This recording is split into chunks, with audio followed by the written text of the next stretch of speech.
Le régime algérien a opéré un net rétropédalage dans son entreprise visant à criminaliser la colonisation française. Ce jeudi 22 janvier 2026, le Conseil de la Nation, Sénat, a expurgé le projet de loi adopté quelques semaines plus tôt de toutes les dispositions susceptibles de heurter la sensibilité de l'État français.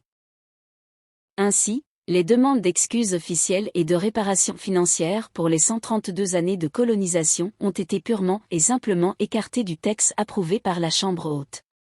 Le motif officiel avancé pour justifier ce revirement est que ces deux exigences, formulées à l'adresse de Paris, ne s'inscrivent pas dans la ligne nationale définie par le président de la République, Abdelmadjid Tebboune. Celle-ci privilégierait la revendication de la reconnaissance des crimes coloniaux, sans l'assortir de demandes de réparation financière ni d'excuses formelles. Or, ces deux revendications avaient pourtant été approuvées par les députés algériens le 24 décembre, quand bien même elles ne sont pas conformes à la politique du président Tebboune, selon la version officielle.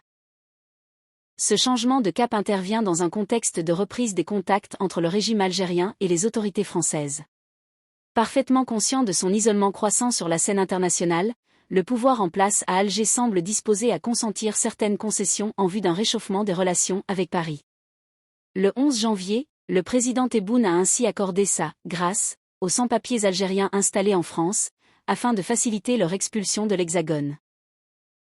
Conformément aux dispositions de l'article 154, alinéa 6, de la Constitution, les articles faisant l'objet de divergences seront soumis à une commission mixte paritaire composée de représentants de l'Assemblée populaire nationale et du Conseil de la Nation. Cette instance sera chargée de proposer une nouvelle formulation des dispositions contestées. Le texte révisé devra ensuite être soumis à l'approbation d'une commission paritaire réunissant des élus des deux chambres du Parlement, afin de trancher définitivement les points de désaccord entre députés et sénateurs. Ce projet de loi visant à la criminalisation du colonialisme français pourrait être totalement retiré de l'agenda des deux chambres du Parlement algérien, notamment dans l'hypothèse où la France accéderait à certaines revendications du régime algérien, en particulier celles relatives au dossier kabyle et au procès concernant l'enlèvement de l'opposant Amir DZ.